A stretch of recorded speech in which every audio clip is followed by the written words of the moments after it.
Well, again, my name is Shanae Harris, and I lead social responsibility at Prudential, and I'm president of the Prudential Foundation.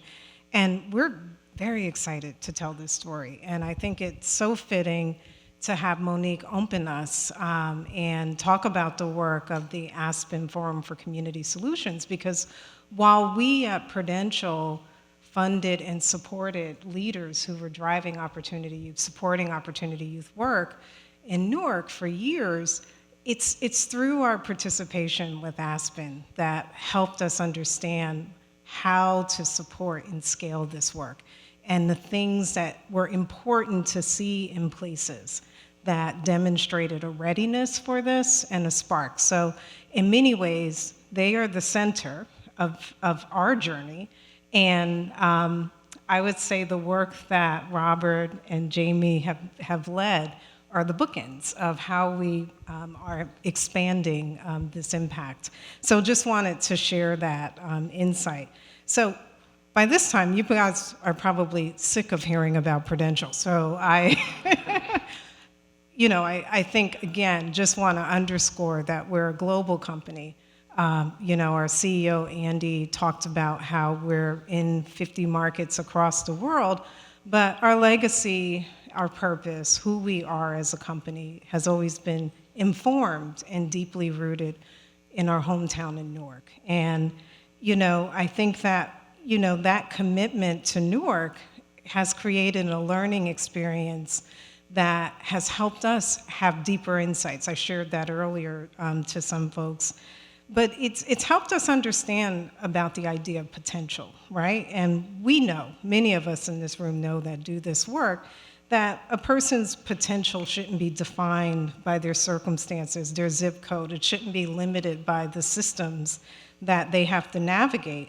And that deep belief really got us into the work of supporting Opportunity Youth, because we felt strongly that these are young people who are ready to contribute, but they just don't have access to the things that other young people may have in terms of pathways to school and work.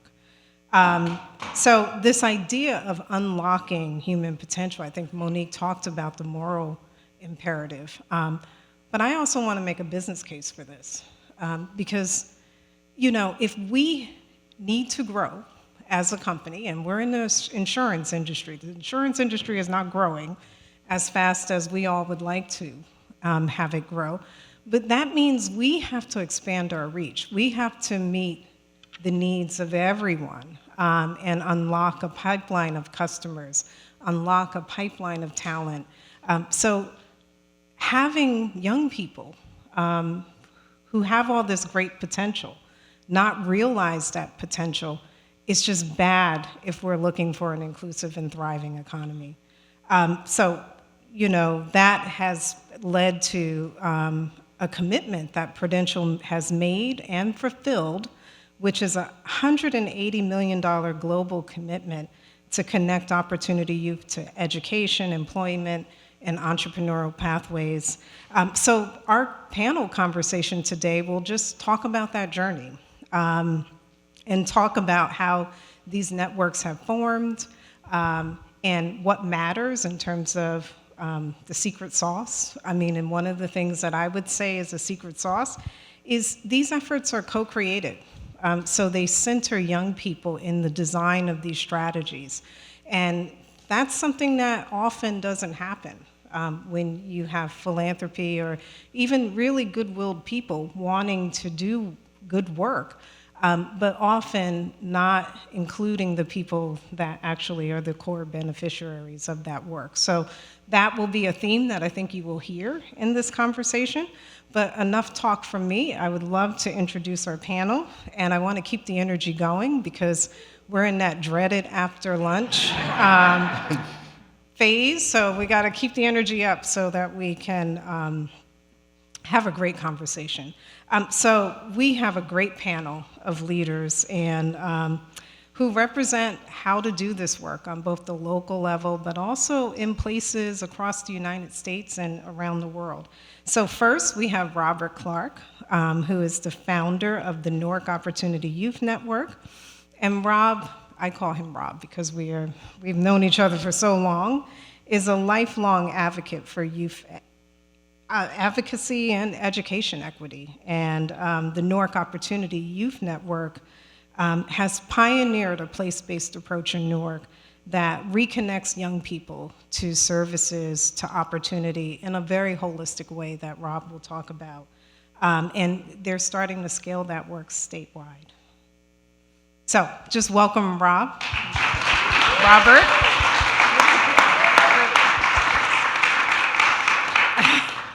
Next, we'll hear from Yanelis Cabrera. Did I say it right? Okay.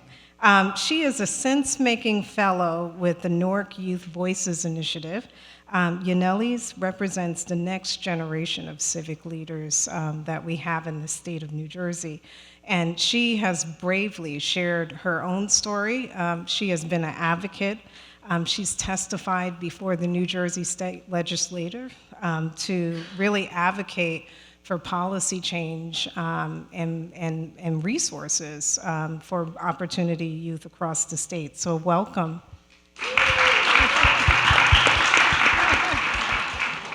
And last, we'll hear from Jamie McGuff. And he is the director of the Global Opportunity Youth Network at the Aspen Institute. Jamie is the founder and director of GOYN, because that's a mouthful, so we just have an acronym. This network was launched in 2018, and Prudential was one of the founding members and partners to really support this work, this big idea, and it has grown amazingly. So Jamie will talk about that work and hopefully, connect the dots on what we're seeing in different places, both in the United States and outside of the United States. So again, please join me in welcoming our panelists. Okay, so we are gonna start with Robert. So as I shared, Robert and I have known each other for a long time. When I started at Prudential, I was a program officer, and his portfolio was a part of my network, and often he and I would just talk about big ideas. And he would come back and share what he's learning, what the needs are, and it came to a point where we would talk about the big ideas that Robert was sharing. We would call it Rob's dream. And how do we make that happen? How do we help him with this vision for the city and the work that he and other leaders in this room help to lead? So, please tell us a little about yourself, tell the audience a little about yourself and how you got started and what was the big challenge you wanted to solve? Thank you, Shanae. Good afternoon, everyone. So I am Rob. And as many of you know, I'm a Youth Build graduate, right? So I lead with that first. It was a Youth Build program that introduced me to service, that helped me understand that my lived experience mattered. And I remember in my college essay to Rutgers University, right here in Newark, I'm pausing just because I'm realizing in this moment how fortunate I am. Everything that we are doing today, I named in my essay to college. And so I have been walking this walk and meeting many partners along the way, and I thank you for believing in what we were trying to accomplish. And so Rob Clark graduated from Youth Build Boston in 1992, went off to Public Allies, had the good fortune of meeting a great man by the name of Bob Kervin, who helped me land at Rutgers Newark. And that was important. That's an important part of my journey because I didn't graduate from Rutgers Newark. I still had some lessons to learn. And so I went back to Boston, had to get myself together, eat some humble pie, Finished at UMass Boston, worked for a while in public health in Boston, and then I joined the team at Youth Build USA. And so I had the good fortune of traveling around the country to help new Youth Build programs get started, in particular to build out their leadership development components and their youth policy councils, and it was great experience. And I would say that that experience really prepared me for the role in Newark. A good friend of mine, Peter Twitchell, and I worked at Youth Build USA, and we were both assigned to Newark when Prudential partnered with Youth Build USA to create a program in both Newark and Jacksonville, Florida. So we were the consultants then. I came back to Newark, and I wasn't supposed to stay. I was supposed to be here as a consultant to get the program started, and here we are 25 years later. I immediately fell in love with the city. Having lived in bigger cities and different places, when you're in Newark, it's like, oh wow, I can change something here, right? You can get from end to end in 20 minutes, right?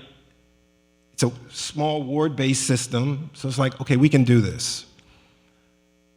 Part of my experience at Youth Build USA was learning and understanding that Youth Build is part of a federal appropriation, right? Every year, the local Youth Build programs partner with the national office to advocate for this appropriation to keep getting increased because the amounts of young people across the country that are disconnecting keep growing.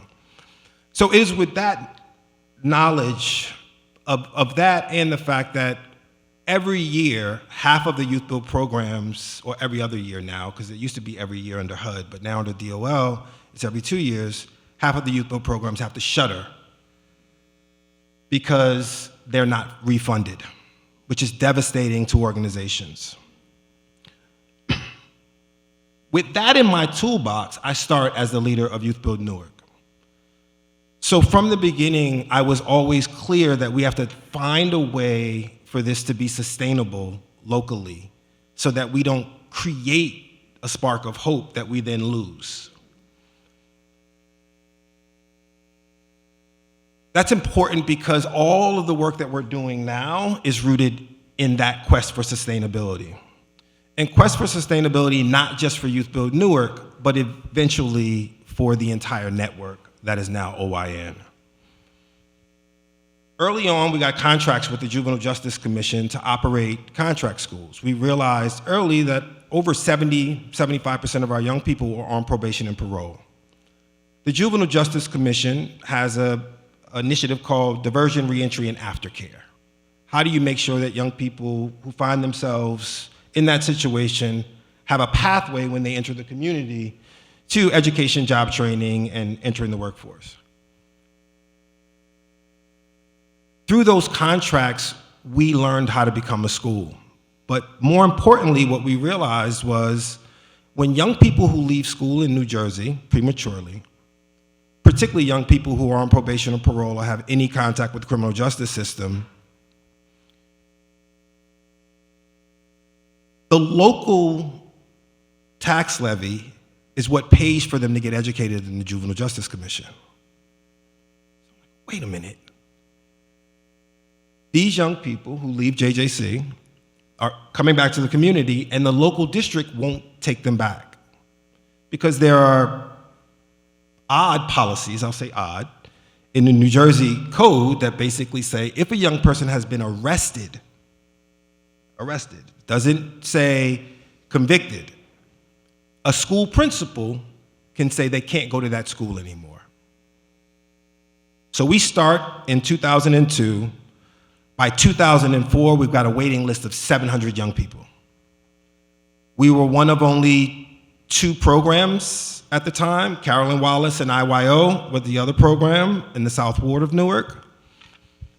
And so immediately with our program officer at Prudential, we were trying to figure out, like, okay, how do we meet this need? We immediately came back to Prudential and said, we need more money because we can't turn all these young people away. Fast forward, the experience with the Juvenile Justice Commission and realizing that young people who found themselves disconnected from school, the money doesn't follow them from the district, but the money follows them to jail. There are countless community-based organizations serving these young people all across the country, but those community-based organizations aren't LEAs, Lead Educational Authority. Money can only move from LEA to LEA. It can't move from LEA to CBO. So we started cloaking as a school and learning as much as we can learn so that we can access public dollars to sustain these efforts. So, I am Robert Clark, and that is the problem I was trying to solve. Thank you. So I'm going to ask you a quick follow-up question before we move on. But, through that journey, right, you said you tried to learn as much as you could learn, right? And you did it at national tables. You did it by really deeply understanding the systems within the state of New Jersey. I just want you to tease out a little, what were the ingredients that allowed you to bring all that together in terms of the learnings and experiences? And you've talked a lot about the gaps, but were there models that you learned from other places that you were able to bring that into Newark? So that's a good follow-up. First, I'll always go back to just my Youth Build network, right? There are youth build programs all across the globe. And the beauty of them is when you walk into a high quality youth build program, you feel the same thing, right? So the ingredients of understanding high quality programming that center young people, right? Genuinely center young people is really important. And so having that as a backbone sort of is really important. The second, again, I think timing and the universe, I was really fortunate to have Prudential as a partner. Because from the beginning, it was not just a check. It was deep thought partnership, and more important, there's a program officer, Sarah Kay, who's in the room.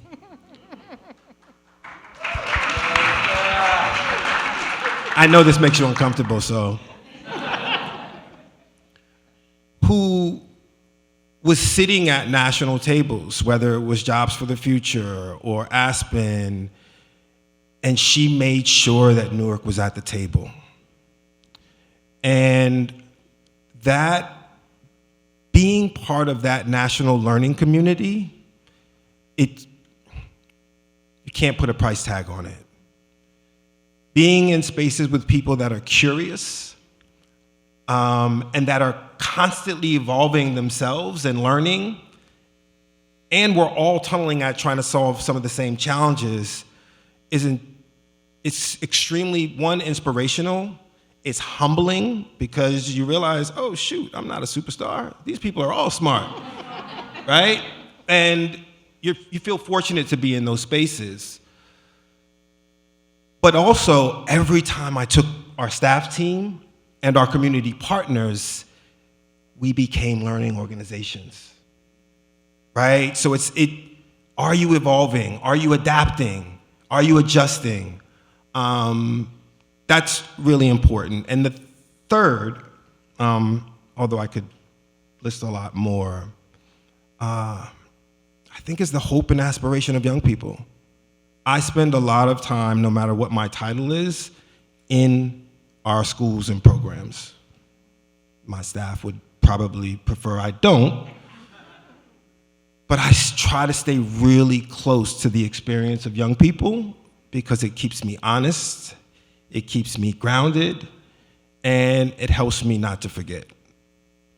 Thank you. And you teed up perfectly to bring Yaneli's into the conversation, because you were one of the youngest advocates to testify before the New Jersey State Legislature, which is intimidating for adults, let alone young people. But, can you share a little about, what drove you to be brave enough to lift your voice up, to be a civic leader, and to do this advocacy work, and to make sure that youth voice was reflected in, influencing policy change for how the state supported Opportunity Youth. Good afternoon, everyone. Can y'all hear me? Okay. Yes. I'm Yanellis, and yes, I think I was the first young person to testify. And I actually was very nervous, as I am right now speaking. I don't know, I have a fear of public speaking, but we're gonna I really was scared and stuff, but it kind of made me feel empowered when she came and asked me how I would feel if, like, she asked me if I can share my story. And although, like, the staff around me at the time, they were kind of hesitant of me sharing my story because I wasn't one of the faces that they would like to put out there. You know how, like, they put young people in groups of, okay, no, don't need to participate and, like, be public with everyone else, and then there's those who have the best image with the best grades. And so having M, who didn't know me at the time, ask me, yes, I was nervous, but I wanted to do it because I felt like I could prove myself and other people wrong.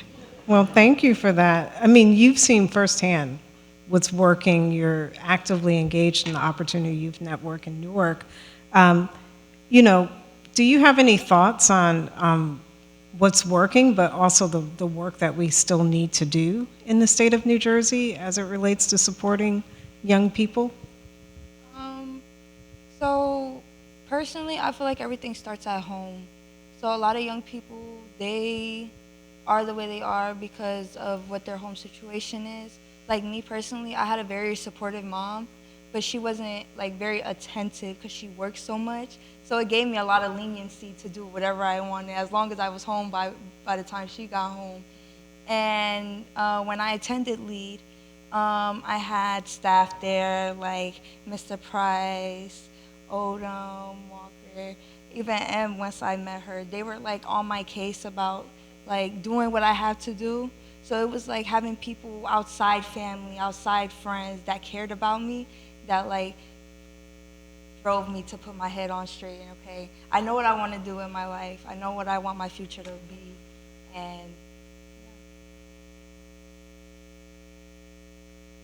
Well, thank you. Thank you for sharing that. So what were you able to accomplish by that testifying at the state legislature? What were you hoping would occur? Because we have a great program in Newark, a lot of need outside of the city of Newark for these types of services. So what was your vision and goal? so I was hoping for people, like, everywhere to have the same experiences or to have the same opportunities I had. And, like, although, like, traditional schools, public schools, they won't accept them or what they, because I had to work while I was in school, and being in a traditional school is kind of, like, hard because they don't understand. But when I was in LEAD, they kind of worked with me in a sense, like, okay, if you come from this time and this time, make sure you get what you have to get done. So traditional schools, they don't allow people to do that. And LEAD, I feel like just programs like LEAD across the state or even across the world would be so beneficial and just stop a lot of dropouts and, like, disconnection with school. Yeah. Thank you so much.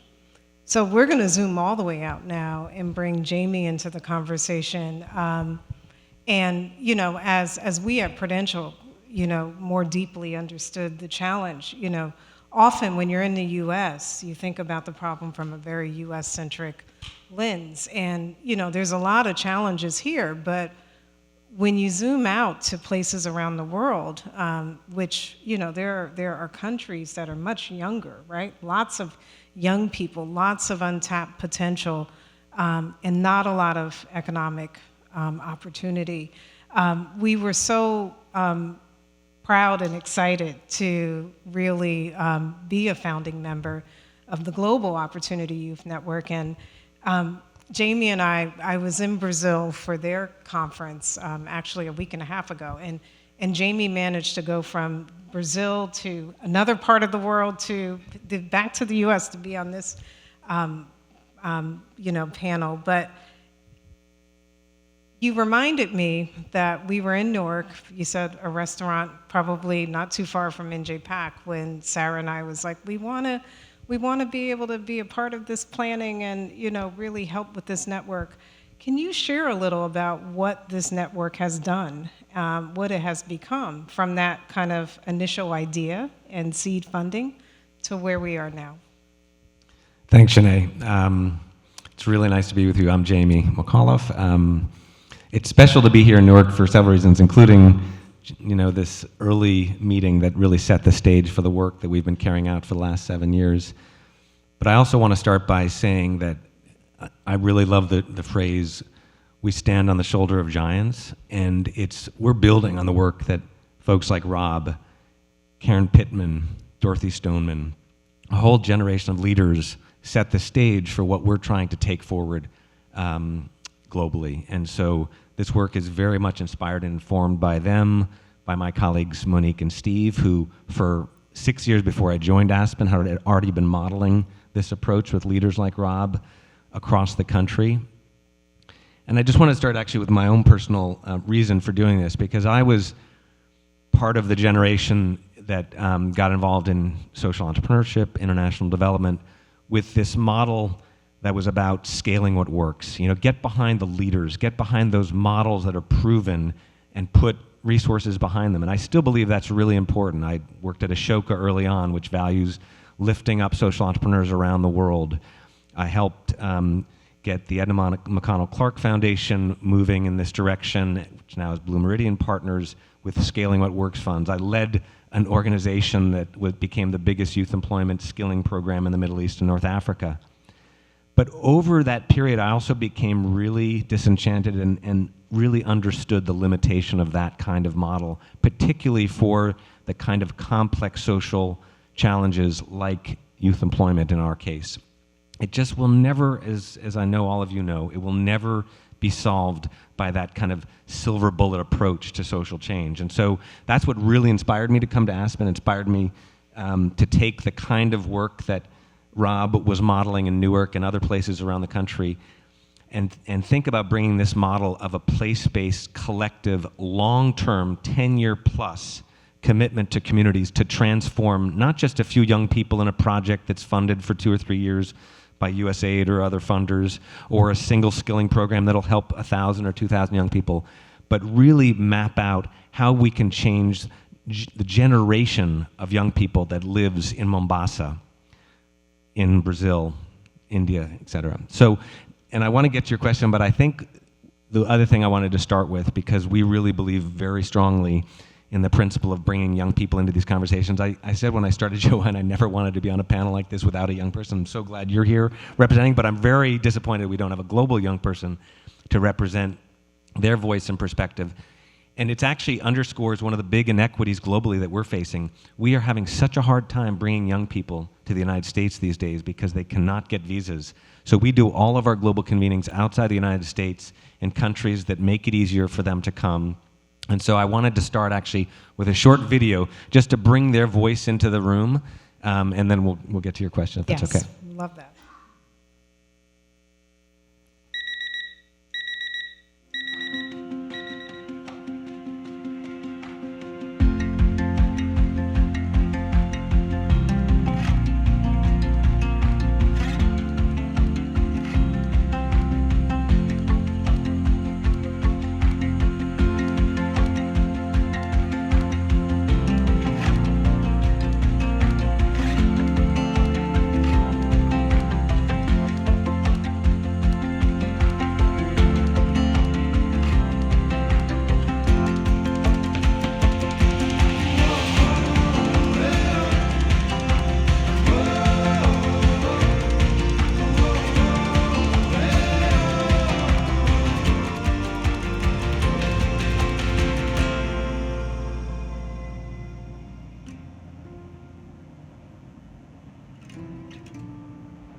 ¿Estás listo?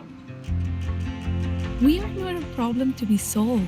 We have solutions. Together with community allies and leaders, we are building a collaborative network that is making these solutions a reality. I am ready to break barriers. I am ready to lead. मैं ready हूँ बदलाव के लिए. Para um dia de trabalho e estudos. Para cambiar meu presente. To dream big. M'engager pour ma communauté. Kuhamasisha jamii yangu. I am ready for whatever comes. We are ready. We are ready. We are ready. We are ready. Are you?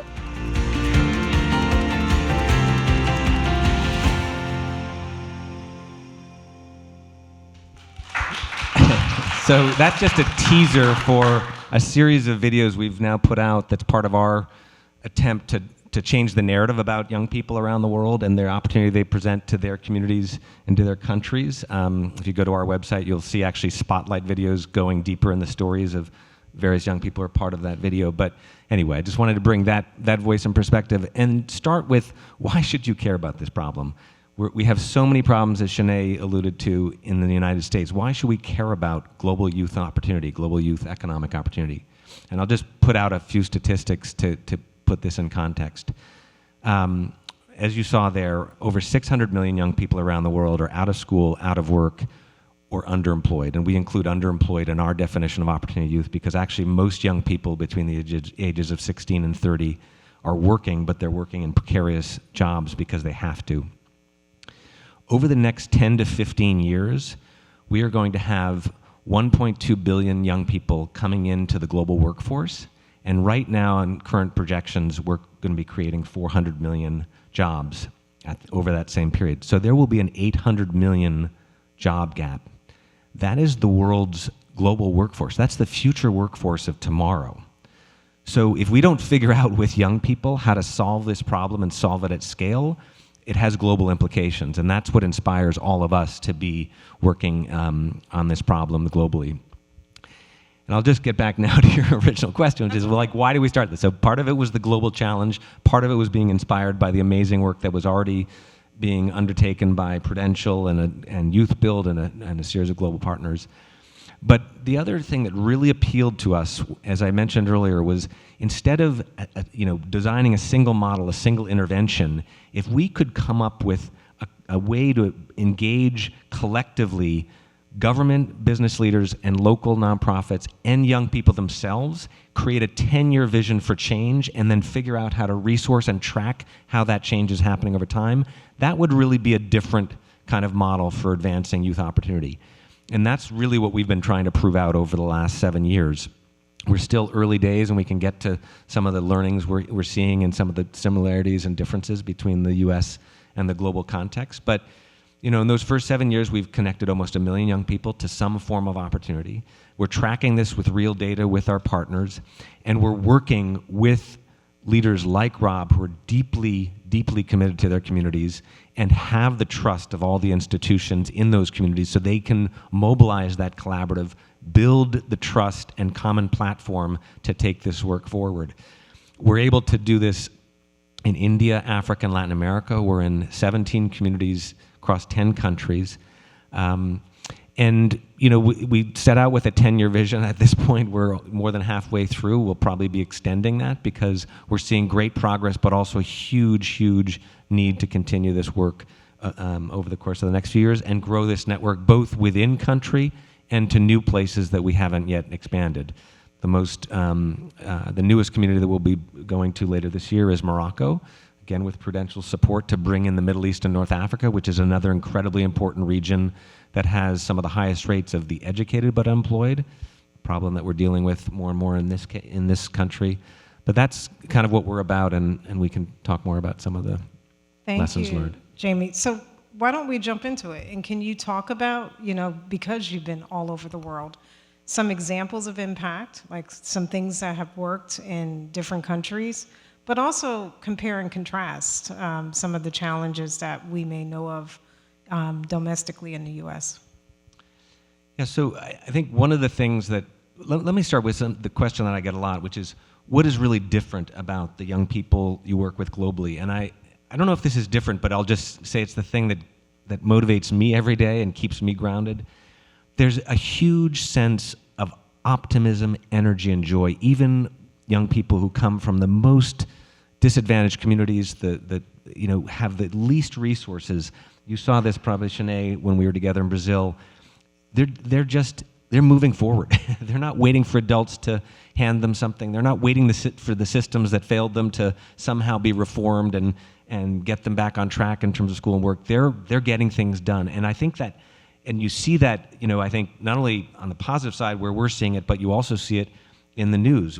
We saw that young people are basically protesting and bringing their voice to government if they don't see that their societies and their governments are serving them in Kenya, in Madagascar, in Nepal, in other places. So we have got to channel and support that energy towards positive ends, and that's one thing that we're really focused on and we see as just a huge opportunity globally. The other thing is that a big challenge globally is job creation. So one of my favorite sayings is you can't skill your way into a job that doesn't exist. Most of the conversation about youth opportunity, youth employment in the United States is about addressing mismatches between educational work, young people's expectations maybe, and helping them open up the aperture in terms of the kinds of pathways they could pursue. In most of our countries, there are not enough jobs being created. So we have to work as intensively with employers, with the private sector, with government to figure out how to stimulate investment, how to create entrepreneurship opportunities, create funds for young people to start their own businesses or to convert an informal business into a formal business. So a lot of our work, and that's probably the biggest difference I would state, is on the sort of demand side. Creating jobs is so important. It's also where most young people want to be. They want to be their own micro entrepreneurs. They want to have a role in shaping their own future in that sense. And there just are not that many big employers that can hire them in most of our geographies. So that's one that I'd highlight. Thank you for sharing. So I know we have about 14 minutes left, and I want to open it up to any questions that you may be having right now about what we're learning.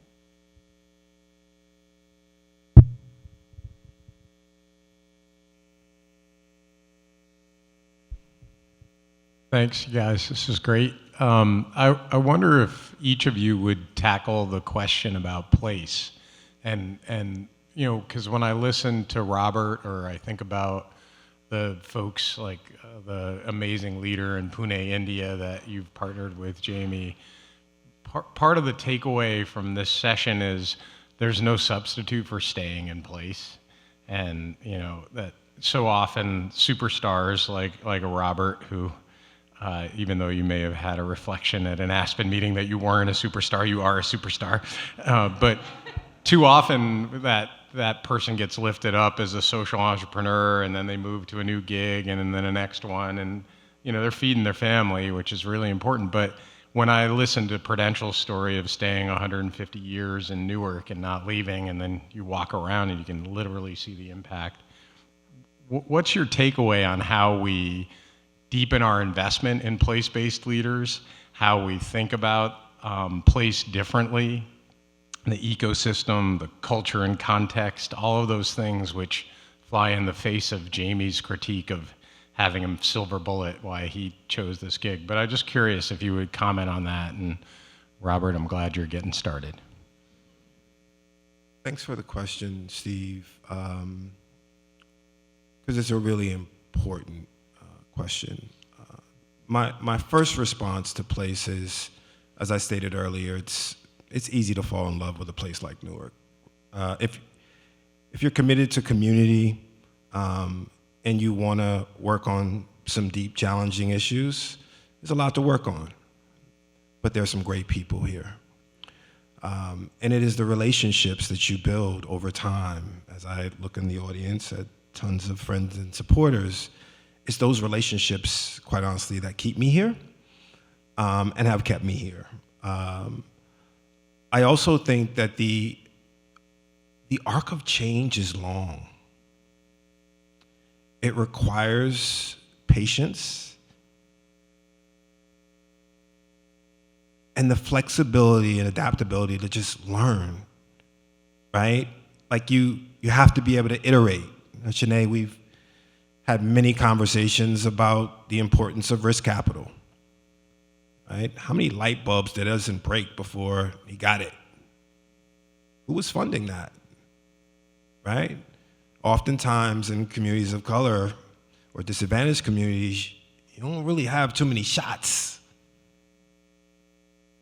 right? So place is important, and the learning over time, I think allows, I'll give you a concrete example. Last year, our advocacy and policy team had a huge win in the state legislature, right? We were able to pass 2 bills. Probably should have took us 7 to 10 years, but we did it in a year with bipartisan support. And so one could say, wow, you did that really quickly. No, it took us 25 years to build the trust of this community and to build a brand across the state. And it's that work that allowed us to be able to, in that moment, run quickly. But it took time.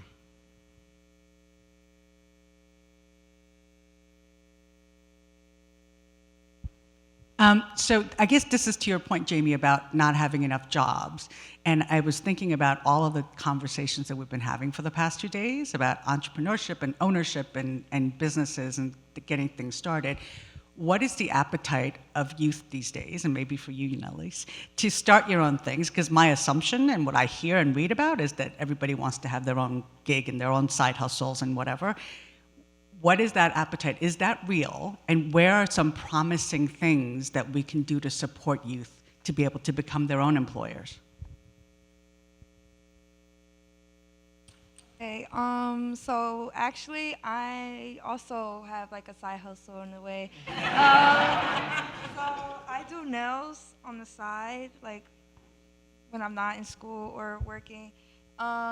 And it's always, like you said, to be my own boss, to make my own money, like not have to rely on, you know, if I want a break, I can have a break. If I don't want to come into work till like 2 o'clock, I don't have to come to work till 2 o'clock. But I think opportunities like this, where I'm working with Newark Opportunity Youth Network, where I can see like business moves like Mr. Clark does and stuff, like it in a sense, it kind of helped me like learn how to making connections is really good in the future for when you want to start your own business, and like just learning how to talk and, you know, yeah. I might bring these 2 points together to illustrate, to answer your question, and illustrate for me the power of place. So, you know, when you start talking about 600 million young people who are out of school, it's like one of those numbers that's overwhelming. It's like, how do I even tackle that? But when you bring it down to a local community, a local city, and you start mapping who those young people are, what their different profiles are, where they live, where the services are, where the gaps are, who all the different stakeholders are who could be mobilized or are mobilized, you start to be able to wrap your head around the problem. And this is what we're doing, and I know you're doing it in Newark. You know, there are 300,000 young people in Mombasa who are out of school, out of work, and underemployed. Like, that's a big number, but we can actually start to map the kinds of pathways and supports that will be needed to get those young people connected to viable economic opportunity. And to your point on the entrepreneurship, I've been involved in youth entrepreneurship for many years globally and even the US to a degree. And lots of young people have the aspiration to be their own employer, own their own business. It's really hard to execute, and as we know, the failure rates are very high for new businesses. What we're starting to see in some of the hardest places, like rural districts in India, where there's very little formal opportunity, we're really mapping, one of my colleagues calls it the absorptive capacity of the local economy, right? The last thing you want to do is start up 500 hair salons, right? So if you tell young people, okay, we've got enough hair salons, but look at this opportunity to build your own flower shop. You can have customers during wedding season. You can, basically break it down for them and really help them understand the market possibility. You can do that at a local level, and that's what, again, I just love bringing it down to the local economy, because it makes it really practical and real and can help young people bring their imagination and desire with very concrete plans, and then obviously funders and partners to help support that. So that's some of the ways that we're trying to really make it real with young people. We do. Hi, Shanae. I'm Shade. And I remember when you were a program officer. I'm with the All Stars Project. Been around Newark for 25 years. And I'm really inspired by this conversation. Something Jamie said around scale is really interesting as nonprofit leaders. And I work with a lot of nonprofit leaders around Newark and in the nation. And that word scale has become almost a trigger word for me a little bit. As you said earlier, you know, the nonprofit sector has what I would consider a responsibility to impact or grow their impact by way of young people and the work that they do. And something that we've been working on is called compounding impact versus scale. Because in scale, really in nonprofit world, right, only governments can really help you scale. That's really the only way. And you know, don't want to like bore people, but there's like 1 million nonprofits in America, and 97% of them have a $5 million budget. 97%. So there's only like 3% that have more than that, right? So when you think about scaling, it's probably pretty hard for nonprofits to scale.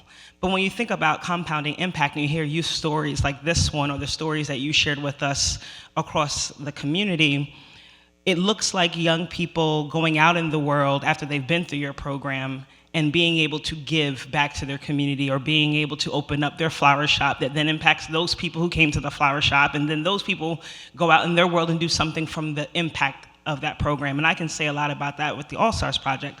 Can you share a little bit how you see the work that you're doing? And I guess it might be better to hear it from Rob from a Newark level, and then maybe Jamie from a global level. But how do you see your work having compounding impact? Thank you for the definition and the question.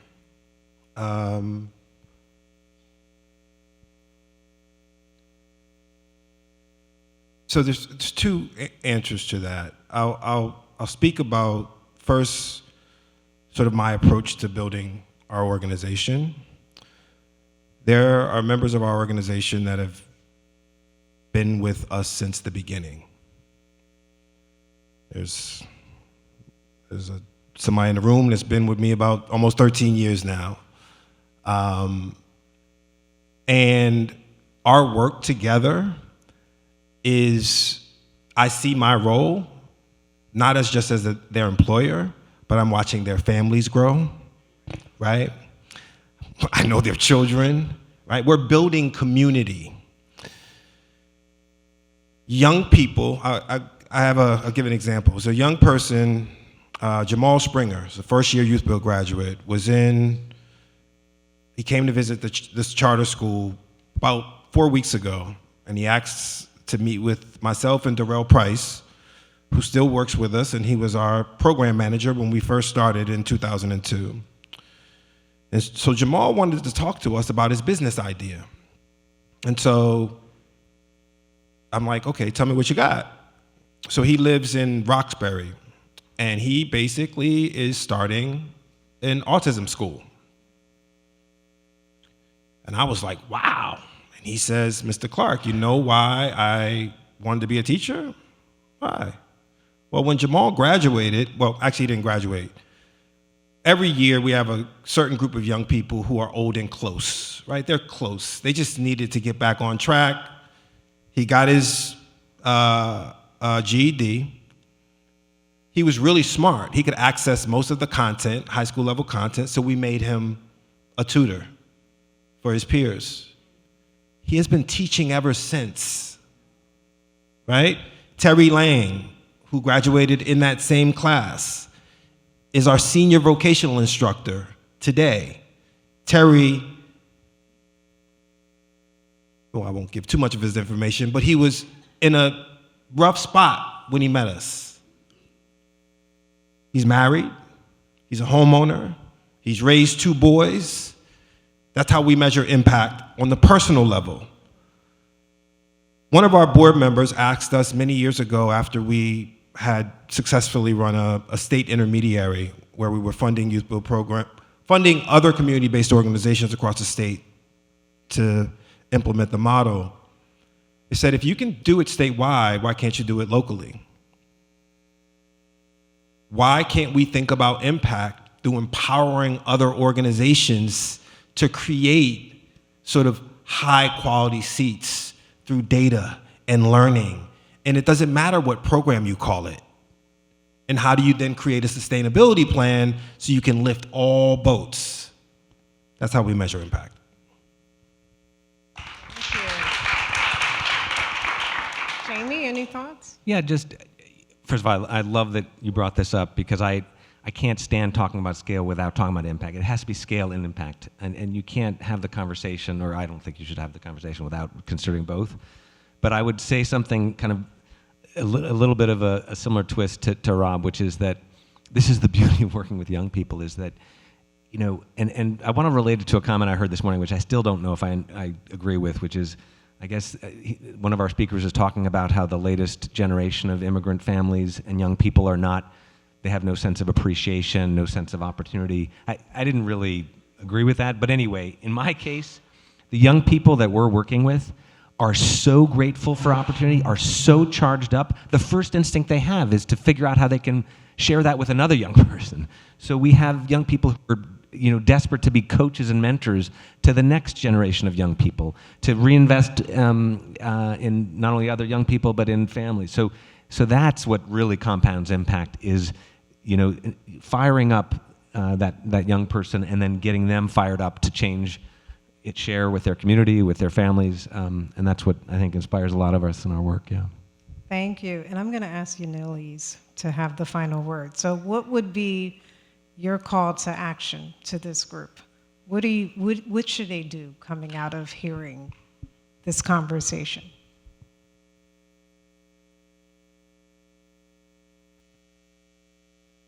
I would say the ones that everyone looks at as troubled youth, or, you know, like I said earlier, the ones that are too rowdy or you can't really take anywhere, those are the ones who have a very powerful voice. They just don't know how to direct it. Can we thank our panelists? Thank you all. Great job.